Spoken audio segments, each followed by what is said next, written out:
যাৰ নাম আহা নাই তেওঁলোকে চিন্তা কৰিব নালাগে। Respected viewers and my dear friends, welcome back. বহুত দিনৰ মূৰত আজি এটা ভিডিঅ' বনাবলৈ বিচাৰিছোঁ।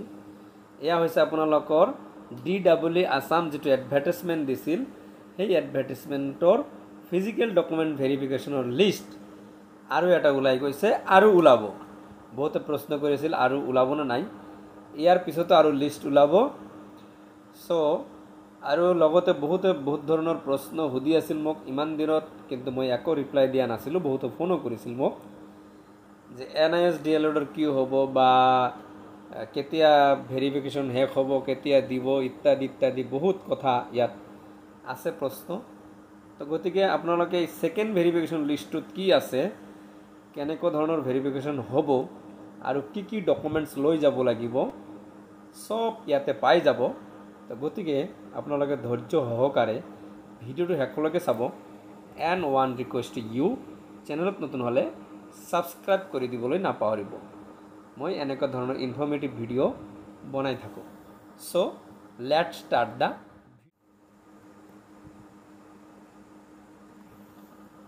মাই ডিয়াৰ ফ্ৰেণ্ডছ, ইয়াতে চাওক, government of Assam, director of elementary education Assam কাহিলীপাৰাৰ পৰা এইটো আহিছে। আপোনালোকৰ মোবাইলত হয়তো এই লিষ্টটো ইতিমধ্যে সোমাই গৈছে। আপোনালোকে নিশ্চয়কৈ দেখিছে কি কি কৰিব লাগিব। 25/6 মানে আজিৰ এই তাৰিখত এইটো লিষ্টটো ওলাইছে, ফিজিকেল ডকুমেণ্ট ভেৰিফিকেশ্যন। ইয়া হৈছে এই ইনফৰ্মেশ্যন মতে তলত কিছুমান মানুহৰ নাম আছে।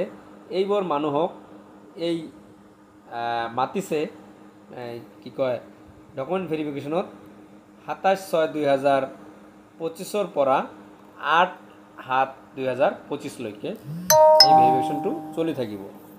তো গতিকে কি কি কৰিব লাগিব বা NIS সকলে কি কৰিব লাগিব এইটো ইয়াতে দিয়া আছে। মই এটা এটাকৈ ডিছকাছ কৰি চাওক। Reporting time 1 hour before the schedule time as mention below. আপোনালোকৰ ৰেজিষ্ট্ৰেশ্যন নাম্বাৰ হিচাপে টেবিল নাম্বাৰ দিয়া আছে, তাৰ ভিতৰত যাৰ যিটো নাম্বাৰ আছে, কি টাইম আছে, তাৰ 1 ঘণ্টা আগত তাত উপস্থিত হ'ব লাগিব। ভেন্যুটো হৈছে ৰহিকা Assam agriculture university international guest house, Khanapara, Guwahati. য'ত খানাপাৰাত হয় তাতে হ'ব। আৰু এইটো লিষ্ট হৈছে the list candidates of for the second phase of physical document verification appended below. মানে এইটো হৈছে আগত এটা ভেৰিফিকেশ্যন অলৰেডি হৈছে, এইটো হৈছে ছেকেণ্ড। তো ছেকেণ্ডত আপোনালোকে লিষ্ট অফ কেণ্ডিডেটছ আপোনালোকৰ নাম ইয়াত আছে। 30 পেজৰ এইটো এটা ভেৰিফিকেশ্যন লিষ্ট, মানে বহুত সংখ্যক কেণ্ডিডেটৰ নাম আহিছে। আচ্ছা, যিবোৰৰ নাম অহা নাই, যাৰ নাম অহা নাই তেওঁলোকে চিন্তা কৰিব নালাগে, তেওঁলোকৰো নাম আহি যাব। সেইটো হৈছে 1 জুলাইৰ পৰাও ভেৰিফিকেশ্যন লিষ্টটো ওলাব। তো ইয়াতে আপোনালোকে চাই ল'ব কাৰ কাৰ নাম আছে, কাৰ কাৰ নাম। বহুতৰ নাম নাই, মোক ফোন কৰিছে, তো মই ভাবিলোঁ যে কৈ দিওঁ কথাখিনি। এইটো চাওক, একেবাৰে লাষ্টলৈকে যাওঁ। লাষ্টলৈকে যোৱাৰ পিছত ইয়াতে কেইটামান পইণ্ট আপোনালোকে পাই যাব, ইয়াতে গম পাব। নোটছ মানে হৈছে মানে জানিবলগীয়া বস্তুখিনি ইয়াতে আছে। চাওক, যদি কেণ্ডিডেটজন NIS DLEড হয় তেনেহ'লে তাক কি লৈ যাব লাগিব, in service regarding proof of in service teacher.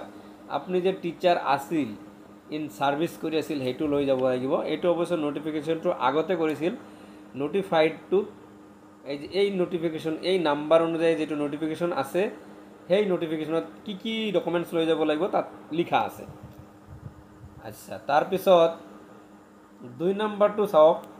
2 নম্বৰত কি লিখিছে যে আপোনালোকে ছেল্ফ এটেষ্টেড ফটোকপি ছেট, যিকেইটা ডকুমেণ্টছ ৰিলেভেণ্ট ডকুমেণ্ট, তাৰমানে ধৰক HSLC অনৱাৰ্ডছ, যেতিয়া আপোনালোকে অনলাইন এপ্লিকেশ্যন কৰিছিল সেই ডকুমেণ্টছখিনি একটা ছেট মানে আপোনালোকে এটেষ্টেড কৰি লৈ যাব লাগিব, ছেল্ফ এটেষ্টেড। তাৰপিছত চাওক 3 নম্বৰত কি কৈছে, acknowledgement of online application. Online application কৰোঁতে যিটো আপোনাৰ এটা একনলেজমেণ্ট বাহিৰ হৈছিল, ৰিচিপ্টটো, সেই ৰিচিপ্টটো লৈ যাব লাগিব।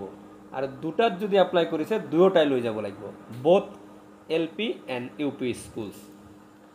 নেক্সট চাওক, 4 নম্বৰত আছে যে কেণ্ডিডেটছৰ কেঞ্চেল হৈ যাব পাৰে যদি কোনোবাই ফ্ৰডেন্সৰ আশ্ৰয় লৈছে ডিসক্ৰিপেন্সিৰ আশ্ৰয় লৈছে বা মিস ৰিপ্ৰেজেন্টেশন কৰিছে in fact detected by appropriate authority at any point of time যদি এনেকুৱা ধৰণৰ কৰিছে তেনে এনি টাইমত আপোনালোকৰ কেণ্ডিডেটছাৰ কেঞ্চেল হৈ যাব পাৰে